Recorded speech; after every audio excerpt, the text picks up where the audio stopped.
De regreso al noticiero y mencionamos uno de los temas centrales que estuvimos hablando, ¿no?, al principio, que es el Vivatech.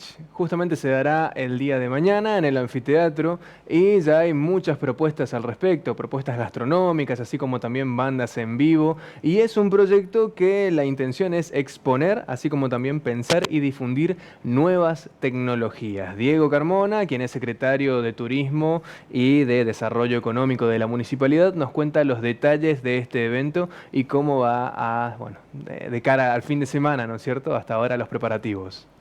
Bueno, esto es el Vivatech, el primer Vivatech, y la idea es poner en valor a todo lo que es el entorno de la economía del conocimiento, de la innovación, de la tecnología. Bueno, ¿cómo va a ser el evento? ¿Cómo va a estar dispuesto? ¿Destinado a quiénes? Bueno, vamos a tener diferentes stands entre sectores, instituciones del sector público y también stands para emprendedores y empresas tecnológicas. Después vamos a tener también un patio cervecero, un patio gastronómico, buscando que la gente pueda venir a consumir acá y por supuesto también generar actividad económica para el entorno emprendedor, gastronómico y cervecero. Y vamos a tener charlas de estilo TED, también algunas bandas en vivo, desarrollándose entre las 4 y las 23 horas. Esto va a ser el día sábado, este sábado. Sí. ¿En qué lugar? Acá mismo, en el Parque Paraguayo.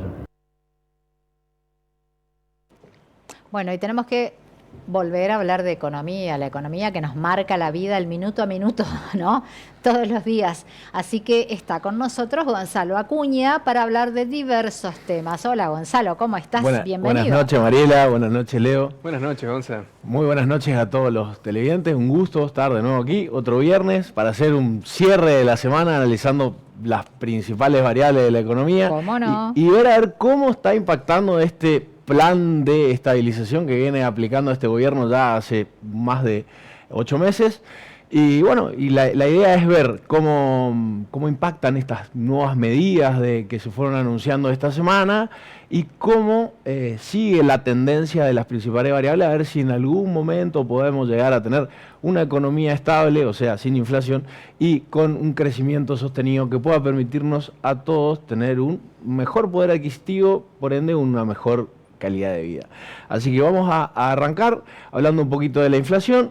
Ya terminando agosto, cerca de el último día del mes, sumado a la expectativa del gobierno y a al adelanto del gobierno de que va a rondar el 4% igual que en el mes de julio, se suman todas las consultoras privadas que también oscilan entre...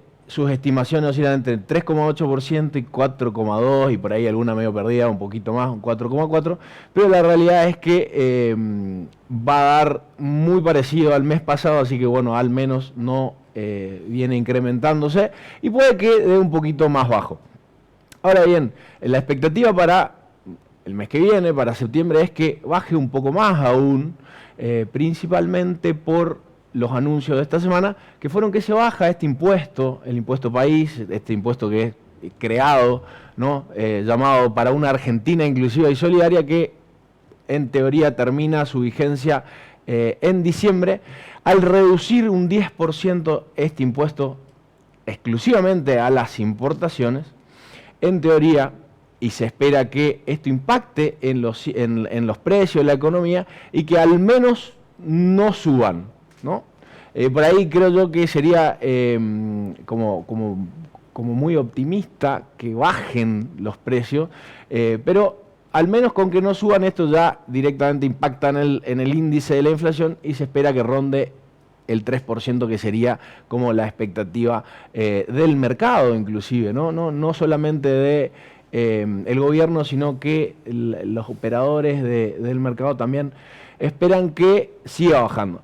Y el objetivo final en este plan es que para fin de año llegue a estar en el 2% y que converja con esta devaluación de 2% mensual que se está haciendo sobre el dólar oficial.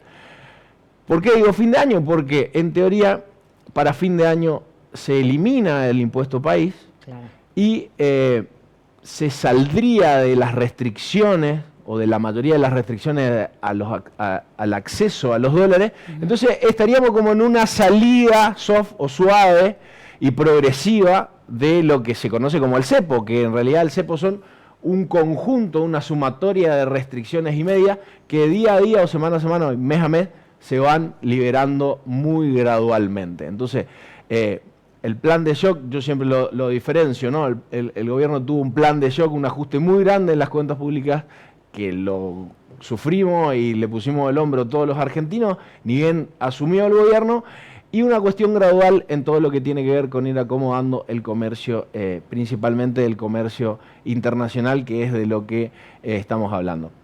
Ahora, ¿qué incidencia puede llegar a tener, ¿no? Vamos a ponerle un poco de números. Estuve haciendo algunos cálculos y también leyendo análisis de consultoras y de economistas.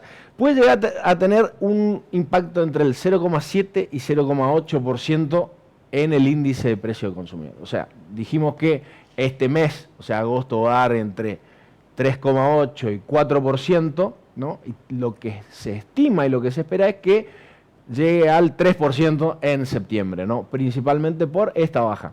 Ahora, acá también hay mucha controversia porque los bienes que se ofrecen o se venden en septiembre fueron adquiridos, fueron comprados principalmente en meses anteriores, ¿no? Con el impuesto vigente, o sea, con ese 10%. Entonces, bueno, vamos a ver, supuestamente, de palabras del ministro de Economía, tiene reuniones con las grandes empresas líderes de los distintos sectores y que han consensuado en que va a haber una, o por lo menos no van a subir los precios, entonces bueno, eso haría también que baje un poco el índice de inflación. Hablamos siempre de que este plan de estabilización tiene varias patas, ¿no? Y una de esas patas, y la más importante y la única que creo yo que puede controlar el Ejecutivo, es esto de que el Estado no gaste más de lo que les ingrese. Y en ese contexto, y ya tema repetido, ¿no? Que se viene hablando todos los días, entra este veto, este decreto que va a vetar la ley aprobada por el Congreso, tanto por Cámara de Diputados y Cámara de Senadores, en lo que refiere a las jubilaciones, esta actualización del cálculo de jubilaciones que implicaría un incremento en los haberes jubilatorios, se vetaría por voy a decirlo, la simple cuestión de que se le escapa el gasto público al gobierno y rompe su esquema y rompe este plan de estabilización que lo viene implementando con mucho esfuerzo y con mucho sacrificio. Sí, solamente con el incremento en lo que se le paga a los jubilados, puede llegar a, por ejemplo, el presidente a vetar las otras que tienen que ver con la deuda con las provincias y los juicios históricos. Puede vetar esos artículos y dejar solamente el incremento de las jubilaciones, o eso también hace que la balanza se desequilibre. Mira, y acá vamos a un análisis no tan económico, un poquito más político. La idea es del presidente es vetar todo, ¿no? O sea, todo lo que tenga que ver con cuentas públicas nacionales las quiere controlar él. O sea, quiere decir, esto lo subo, esto lo bajo. ¿Por qué? Porque está, como digo, en la implementación de un plan de estabilización. Entonces, si deja que terceros, porque si bien los legisladores son elegidos por el pueblo, pero son terceros, ¿no? A la hora de gastar y recaudar. Claro, entonces, no puede permitir o no puede permitirse que se le salga de su esquema, ¿no? De este plan. Entonces, por eso creo yo, más allá de lo mediático, de esto de la pelea de la casta contra el gobierno, y bueno, no voy a entrar en eso porque realmente es una discusión muy, muy comunicacional, ¿no? Sino vamos a lo duro que es el manejo de los fondos públicos. Entonces, la realidad de todo esto, creo yo, es que él no puede darse el lujo o no puede acceder a que le metan mano en cómo gastar y cómo recaudar, porque es muy fino el equilibrio en el que está jugando, ¿no? Esto de mantener las cuentas públicas en orden para poder llegar a estabilizar la economía. Entonces, creo yo que por eso también va a vetar todo y no solamente una parte. Estábamos a la espera, yo creía que por ahí podía salir el veto hoy, pero bueno, claro. parece que todavía no salió, así que en los próximos días seguramente estará saliendo. Pero también se habla, Mariela, no sé si tienen la información por ahí mejor que yo, de que en contraposición a que vete el incremento jubilatorio, larguen un bono nuevamente para septiembre para las jubilaciones más bajas. Sí, ¿no? sí, sí. Así Sí, que bueno, eso sería como... La posibilidad es volver y repetir, digamos, los bonos anteriores, ¿no? Exactamente. Entonces, de esa manera dice, bueno, sigo controlando yo el gasto, pero le doy un alivio al menos a las jubilaciones de menor ingreso. Así que, por ese lado, cerraría así esta historia que ya viene hace varios meses. Y por último, hablemos un poco de recuperación, ¿no? Siempre la gran pregunta de estos meses es, bueno, ¿cuándo empieza la recuperación? Y acá me voy a hacer eco del vocero presidencial, porque yo el otro día estaba mirando algunas notas viejas mías que me hicieron en algún programa, y el titular más grande era que estábamos en riesgo de hiperinflación. Entonces, el vocero presidencial dice, pasamos de que la pregunta principal sea ¿cuándo caemos en hiperinflación? A ¿cuándo se recupera la economía? Y creo yo que eso es cierto y es un montón. Así que traje para compartir con ustedes algunos indicadores, esto que se conoce como un semáforo económico, realizado por el estudio Mazot, Montaverde y Asociados, que recoge información no solamente oficiales como el Ministerio de Economía o el Banco Central de la República Argentina, sino de algunas cámaras como las cámaras de automóviles e inclusive hasta la mismísima Universidad Torcuato Di Tella. Bueno, ahí no sé si se alcanza a ver en pantalla, pero lo que implica un semáforo económico es, si está en rojo es porque está en negativo, en este caso con respecto al mes anterior, y si está en amarillo se mantiene más o menos, y si está en verde porque hubo una mejora.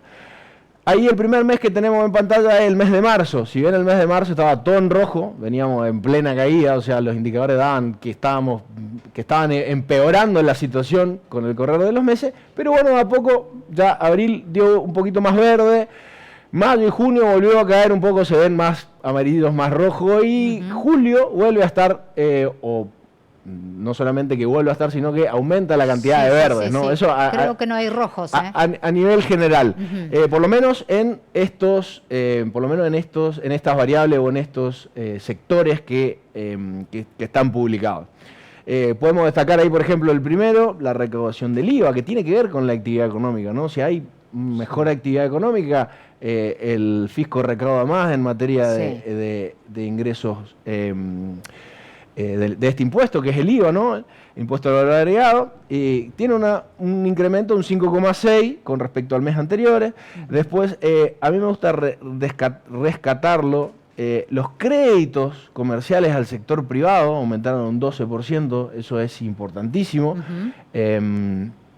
Después, por ejemplo, lo que tiene que ver con consumo / inversión en bienes, el patentamiento de autos, ¿no? Subió un 20%, ¿no? Me pareció bastante interesante, una suba importante, y más aún me llamó la atención un 48% en el incremento de la producción de autos.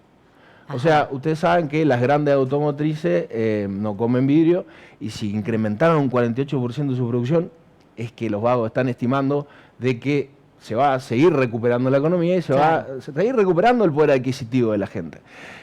Después, a rasgos generales, puedo destacar la producción primaria, ¿no? Lo que tiene que ver con el campo, lo que tiene que ver con la soja, subió un 19%, los lácteos y la faena vacuna también alrededor de un 19%, y bueno, lo que más subió y también tiene que ver con el mes que se trata es el turismo, ¿no? Entre un 25% el emisivo, o sea, la gente que sale del país, y un 39% el receptivo. Y Gonzalo, el que está confianza del consumidor está en blanco porque no varió demasiado. No, confianza del consumidor. Ahí están los porcentajes. Claro, está en blanco, pero porque es un indicador, a ver cómo lo explico, es un indicador construido, digamos, ¿no? Este indicador lo mide la Universidad Torcuato Di Tella, implica esto de la confianza del consumidor en si, por ejemplo, cree que la situación va a empeorar, este indicador disminuye. Claro. En este caso, Construido a partir de los otros porcentajes, ¿no? Teniendo en cuenta los otros porcentajes. sí, totalmente, inclusive otros que no están acá, Claro, que son sí, como, sí. por ejemplo, el consumo minorista o en comercios de cercanía, o sea, Sí, sí. en los barrios. Y bueno, ese está dando bastante parejito, inclusive viene subiendo un poco. Está en blanco porque es un indicador construido, no con datos así directos, como es, por ejemplo, la recaudación del IVA, ¿no? Toma un montón de información y se construye este dato. Así que bueno, ¿esto qué quiere decir? No quiere decir que wow, empezó la recuperación, esto vamos a estar mañana cada día mejor, sino que indica que al menos esto se empieza a recuperar, ¿no? Todos creemos, la gran mayoría de los analistas que somos optimistas, podría decirlo, creemos que va a ser una recuperación lenta y se espera que, si todo sale bien, que sea sostenida en el tiempo, o sea, que sean años de recuperación, pero muy lenta. No se espera que sea una recuperación muy rápida, pero bueno, eso hace también a que sea sostenible en el tiempo. Así que son meses decisivos, meses de inflexión en los cuales está cambiando la tendencia e inclusive, y con esto ya cierro, fue publicada una encuesta que hace la Fundación IDEA, que nuclea a 240 ejecutivos, o sea, representantes de empresas muy importantes de la Argentina, y de los cuales 9 de cada 10 empresarios creen o manifiestan que la economía en los próximos 12 meses se va a seguir recuperando y se va a recuperar. Cosa que, bueno, es mucho, ¿no? La economía tiene mucho de expectativa, porque, bueno, los agentes económicos no es una ciencia exacta, es una ciencia social que depende de lo que nosotros, los consumidores y los productores principalmente, y también los entes de crédito, hagan. Y bueno, si hay una expectativa, hay una confianza que esto va a mejorar, hay muchas más probabilidades de que mejore a que todos estemos esperando que esto no mejore, ¿no? Bien. Bueno, gracias Gonzalo. Te despido con una noticia económica.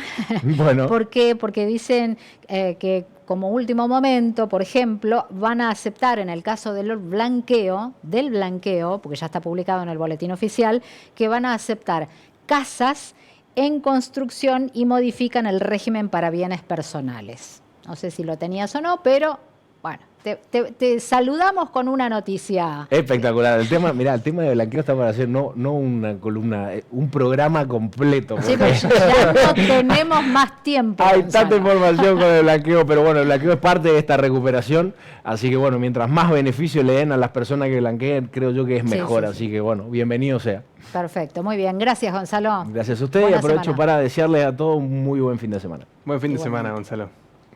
Y seguimos hablando de noticias, seguimos hablando de economía, pero en este caso para los estudiantes, porque ya se presentó el relevamiento de los comedores, en este caso barriales, para la Facultad de Humanidades y Ciencias Sociales. En comunicación con el decano, llamado, ¿no?, Cristian Garrido, él menciona que a partir de ahora va a empezar a mejorar la situación. Al haber puesto ya una cena para que los estudiantes puedan tener una cena, así como también reforzar